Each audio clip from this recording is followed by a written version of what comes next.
Hello friends, मैं इसके Sunny MIC group में एक बार और आपका स्वागत है। और आज हम लोग CUET एग्जाम 2024 के अंतर्गत यानी CUT UG मतलब जो ग्रेजुएशन के दृष्टिकोण से जिन अभ्यर्थियों ने 8 डोमेन के अंतर्गत यानी कला वर्ग यानी BA में प्रवेश हेतु जो बच्चे आवेदन किए हैं केंद्रीय विश्वविद्यालय में प्रवेश प्राप्त करने के लिए विषय सिविक्स यानी नागरिक शास्त्र के 40 MCQ की प्रश्नों का संग्रह लेकर के आए हैं जो आपके इस एग्जाम के दृष्टिकोण से काफी महत्वपूर्ण है। तो आइए बिना समय गंवाते हुए हम चलते हैं सिविक्स के अंतर्गत महत्वपूर्ण प्रश्नों का संग्रह। तो सबसे पहला प्रश्न है कि बर्लिन की दीवार गिरना घटना कब घटी, यानी बर्लिन की दीवार कब घटी थी। तो सही उत्तर आपका ऑप्शन बी है, 1989 में बर्लिन की दीवार गिर गई और 1961 में बर्लिन की दीवार का निर्माण हुआ था, यानी 61 में इसका निर्माण हुआ था और 1989 में यह गिर गया। इसका भी एक राजनीतिक कारण है। नेक्स्ट चलते हैं, यह प्रश्न नंबर रिपीट हो गया है। प्रश्न नंबर तीसरा चलते हैं, वारसा संधि किस गुट की देन है, यानी हम कह सकते हैं जो ये वारसा संधि हुई थी वह किस गुट की देन है। तो ऑप्शन बी सही है, पूर्वी गुट की देन है। इसका कुछ रिलेटेड हम आपको बताएं कि सोवियत संघ के नेतृत्व में पूर्वी यूरोप के देशों के गठबंधन ने 1955 में वारसा संधि की थी, यानी 1955 में वारसा संधि की गई थी जो पूर्वी गुट की यह देन है सोवियत संघ के नेतृत्व में। नेक्स्ट चलते हैं, क्यूबा पर निम्न में से किसका शासन था। क्यूबा पर निम्न में से किसका शासन था। तो सही उत्तर है कि ऑप्शन ए है, साम्यवादियों का शासन था क्यूबा पर। प्रश्न नंबर 5वीं की तरफ चलते हैं, गुट निरपेक्ष आंदोलन का प्रथम सम्मेलन कब हुआ। गुट निरपेक्ष आंदोलन का प्रथम सम्मेलन कब हुआ। तो ऑप्शन डी सही है, बेलग्रेड 1961 में गुट निरपेक्ष आंदोलन का प्रथम सम्मेलन किया गया था। प्रश्न नंबर 6वें पर चलते हैं कि शाक थेरेपी का आर्थिक मॉडल। यह भी प्रश्न पूछता है कि शाक थेरेपी किस मॉडल पे आधारित है, इसलिए हमने यहां पे दोनों चीज दिया। शाक थेरेपी तो दिया ही है, लेकिन ये क्या है, यह एक आर्थिक मॉडल है। किसके द्वारा तैयार किया गया, माने किसके द्वारा यह तैयार किया गया था। तो जो सही उत्तर है ये अंतर्राष्ट्रीय मुद्रा कोष IMF इंटरनेशनल जो मॉनेटरी फंड है और वर्ल्ड बैंक विश्व बैंक, यानी हम कह सकते हैं इन दोनों के द्वारा। तो इसलिए सही उत्तर आपका सी है, ए और बी दोनों, यानी दोनों ने मिलकर के यह एक आर्थिक मॉडल तैयार किया था। शाक थेरेपी 1990 में अपनाई गई थी। शाक थेरेपी कब अपनाई गई थी, 1990 में अपनाई गई थी। हम 7वें नंबर पर चलते हैं कि सोवियत प्रणाली को कब अपनाया गया। सोवियत प्रणाली को कब अपनाया गया। तो 1917 में सोवियत प्रणाली को अपनाया गया था।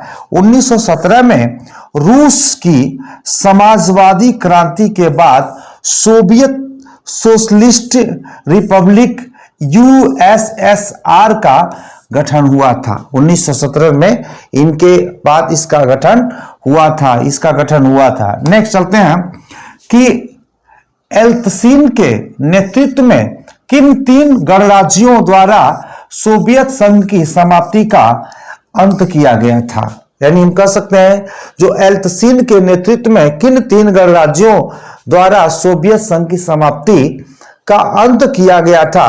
तो ये यूक्रेन के भी द्वारा, रूस के भी द्वारा और बेलारूस के द्वारा। तो सही उत्तर डी है, ये सभी। जो बोरिस एल्त्सिन जो शासक थे, सन 1991 में सोवियत संघ के 3 बड़े गणराज्य रूस, यूक्रेन और बेलारूस ने सोवियत संघ की समाप्ति की घोषणा की थी बोरिस एल्त्सिन ने। नेक्स्ट चलते हैं हम रूस किन विद्रोहियों का समाप्त करने के लिए मानवाधिकार उल्लंघन किया था? यानी रूस ने किस विद्रोहियों को समाप्त करने के लिए यह मानवाधिकार का भी उल्लंघन किया था? तो यह चेचन एक देश है जो चेचन्या चेचन, यह चेचन के लिए मानवाधिकार का भी उल्लंघन किया था रूस ने। नेक्स्ट, लेनिन के उत्तराधिकारी कौन थे? तो ऑप्शन सही उत्तर ए है कि स्टालिन जो थे वो लेनिन के उत्तराधिकारी थे। इसमें हम देख सकते हैं स्टालिन ने 1924 में लेनिन की मृत्यु के बाद देश का नेतृत्व संभाला। यानी लेनिन के मृत्यु के बाद 1924 में इनकी मृत्यु हो जाती है और इसके बाद जो स्टालिन है वह सत्ता संभालने का काम करते हैं। नेक्स्ट चलते हैं कि 1945 के बाद कौन सा देश साम्यवादी व्यवस्था का नेतृत्व कर रहा था? कौन सा देश साम्यवादी व्यवस्था का नेतृत्व कर रहा था? तो सही उत्तर आपका है कि सोवियत संघ। सही उत्तर क्या है? सोवियत संघ इसका नेतृत्व कर रहा था। ऑप्शन डी सही है। नेक्स्ट, यूरोपीय संघ का स्थापना वर्ष है? तो 1992 में यूरोपीय संघ की स्थापना की गई थी। नेक्स्ट चलते हैं, यूरोपियन संघ के कौन से दो सदस्य संयुक्त राष्ट्र सुरक्षा परिषद के अस्थायी सदस्य नहीं है? यानी संयुक्त राष्ट्र सुरक्षा परिषद के इसमें कौन से ऐसे दो देश हैं जो अस्थायी सदस्य हैं? सॉरी, अस्थायी सदस्य नहीं है, अस्थायी सदस्य हैं। तो यहां पे ऑप्शन ए सही है, ब्रिटेन और फ्रांस ये दोनों देश संयुक्त राष्ट्र सुरक्षा परिषद के अस्थायी सदस्य हैं। बाकी ये तीनों जो ऑप्शन है वो गलत है। सही उत्तर आपका है ए, ब्रिटेन और फ्रांस। विश्व की दूसरी सबसे बड़ी सैन्य शक्ति किसके पास है? तो यूरोपीय संघ के पास। यूरोपीय संघ के पास यह विश्व की सबसे बड़ी सैन्य शक्ति है, यूरोपीय संघ के पास। नेक्स्ट चलते हैं, चीन की क्रांति किस वर्ष हुई थी? तो चीन की क्रांति 1949 में हुई थी, 1911 में भी हुई थी, लेकिन यहाँ नियरेस्ट उत्तर 1949 दिया गया है, 11 नहीं दिया गया है, इसलिए सही उत्तर क्या है आपका? बी है, 1949। वर्ष 2040 तक विश्व की सबसे बड़ी आर्थिक शक्ति कौन सा देश बनेगा? कौन सा देश बनेगा 2040 में? तो सही उत्तर आपका डी है, चीन। 2040 तक चीन विश्व का सबसे बड़ा आर्थिक शक्ति के रूप में यह उभर करके सामने आएगा। चीन लगातार उसकी अर्थव्यवस्था बढ़ रही है। चीन किस वर्ष विश्व व्यापार संगठन का सदस्य बना? विश्व व्यापार संगठन में चीन की सदस्यता कब मिली? तो वर्ष 2001 में चीन ने विश्व व्यापार संगठन का सदस्य बना। नेक्स्ट चलते हैं, निम्न में से किसने खुले द्वार की नीति अपनाई? खुले द्वार की नीति अपनाई? तो ऑप्शन डी है, चीन ने। कोई भी देश यहां से व्यापार कर सकता है, इस तरह की यह नीति पहली बार अपनाई, इसलिए चीन। ऑप्शन डी जो है वो सही उत्तर है। नेक्स्ट, यूरोपीय संघ के ध्वज में सितारों की संख्या कितनी है? यूरोपीय संघ के ध्वज में सितारों की संख्या कितनी है? तो ऑप्शन बी सही उत्तर है, 12 है। इसमें नीले रंग की पृष्ठभूमि पर 12 सुनहरे सितारों का एक चक्र है। जो इसकी जो बैकग्राउंड है वो नीले रंग की है और उसमें 12 सितारों का एक चक्र है, जो यूरोपीय संघ में ध्वज में सितारों की संख्या पूछता है। यूरोप में यूरो मुद्रा का प्रचलन कब हुआ था? यूरोप में यूरो मुद्रा का प्रचलन कब हुआ था? तो वर्ष 2002 में यूरो मुद्रा का प्रचलन हुआ था, इसलिए ऑप्शन बी आपका सही है। नेक्स्ट, आसियान निम्न में से किन देशों का संगठन है? आसियान निम्न में से किन देशों का संगठन है? सही उत्तर है आपका दक्षिणी पूर्वी एशिया देशों का यह एक संगठन है। वर्तमान में Brunei, Cambodia, Indonesia, Laos, Malaysia, Myanmar, Philippines, Singapore, Thailand और वियतनाम इसके 10 सदस्य देश हैं। कभी कभी पूछ सकता है कि आसियान के सदस्य देशों की संख्या कितनी है, तो कितनी है, 10 है। और इसका मुख्यालय कहाँ है, तो इंडोनेशिया में। इंडोनेशिया की जो राजधानी जकार्ता है, यहाँ पे आसियान संगठन का हेड ऑफिस है। तो इस तरह से हम कह सकते हैं इसमें देशों की संख्या 10 है और इसका जो हेड ऑफिस है वो कहाँ पे है, राजधानी इंडोनेशिया के जकार्ता में। दक्षिण एशिया का कौन सा देश निरंतर सैन्य तानाशाही से प्रभावित रहता है? एशिया महाद्वीप की बात होती है तो दक्षिण एशिया का कौन सा ऐसा देश जो सैनिक तानाशाही से प्रभावित रहती है? तो स्वाभाविक है कि पाकिस्तान। आप देखते होंगे हमेशा सैन्य शासक वहां पे मजबूत होता है और तख्ता पलटने का काम करता है और वहां के शासक को जेल में भी डालने का काम करता है। तो सही उत्तर आपका है पाकिस्तान, डी। बांग्लादेश को कब स्वतंत्रता मिली? तो 1971 में बांग्लादेश को स्वतंत्रता मिल गई। नेक्स्ट, किस देश के किस युद्ध के बाद बांग्लादेश एक स्वतंत्र देश बन गया? तो स्वाभाविक है कि भारत और पाकिस्तान युद्ध के बाद बांग्लादेश एक स्वतंत्र देश बन गया। प्रश्न नंबर हम 25वां चलते हैं, 25 नंबर पे चलते हैं। श्रीलंका कब स्वतंत्र हुआ था? तो वर्ष 1948 में श्रीलंका स्वतंत्र हुआ था, यानी 4 फरवरी 1948 को श्रीलंका आजाद हुआ था और 15 अगस्त 1947 को भारत आजाद हुआ था और 14 अगस्त 1947 को आपका पाकिस्तान आजाद हुआ था। नेक्स्ट, भारत और पाकिस्तान के बीच शिमला समझौता पर हस्ताक्षर कब हुआ था? तो 1972 में भारत और पाकिस्तान के बीच शिमला समझौता पे हस्ताक्षर हुआ था। स्वाधीनता से पहले बांग्लादेश किस देश का हिस्सा था? तो वह पाकिस्तान का हिस्सा था। पूर्वी पाकिस्तान और पश्चिमी पाकिस्तान की बात सुनते थे तो ये पाकिस्तान का हिस्सा था बांग्लादेश। सही उत्तर आपका ये है। नेक्स्ट, पाकिस्तान में परमाणु परीक्षण कब किया गया था? तो वर्ष 1998 में पाकिस्तान में परमाणु परीक्षण किया गया था, इसलिए ऑप्शन सी जो सही उत्तर है। नेक्स्ट चलते हैं।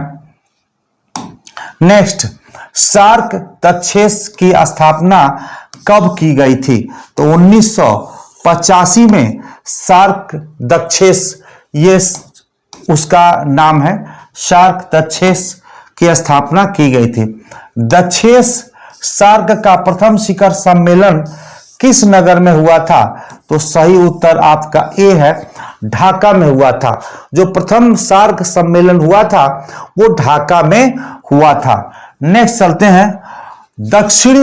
दक्षिण सार्क के सदस्य देशों की संख्या कितनी है? यानी हम कह सकते हैं जो दक्षेश है, दक्षेश है, ये दक्षेश सार्क देश के सदस्य देशों की संख्या क्या है? दक्षिण नहीं है, ये दक्षेश है।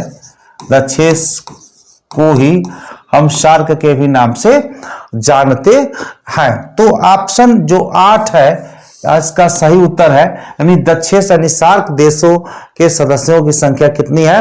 8 है। आप देख सकते हैं सार्क के 8 सदस्य देश हैं, अफगानिस्तान, बांग्लादेश, भूटान, भारत, मालदीव, नेपाल, पाकिस्तान और श्रीलंका। ये दो दक्षिण सार्क के 8 सदस्य देश हैं। दक्षिण सार्क का मुख्यालय किस देश में स्थित है? तो इसका जो मुख्यालय है वह नेपाल में स्थित है और 1985 में इसकी स्थापना की गई थी और ढाका में पहला सम्मेलन हुआ था। ताशकंद समझौता कब और किन देशों के बीच हुआ था? ताशकंद समझौता कब और किन देशों के बीच हुआ था? तो वर्ष 1966 भारत और पाकिस्तान के बीच जो ताशकंद समझौता हुआ था, 1966 में। नेक्स्ट चलते हैं, भारत में पहला परमाणु परीक्षण कब किया गया था?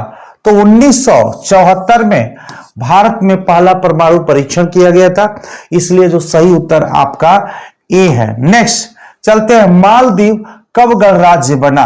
तो 1968 में मालदीव गणराज्य का दर्जा प्राप्त हुआ।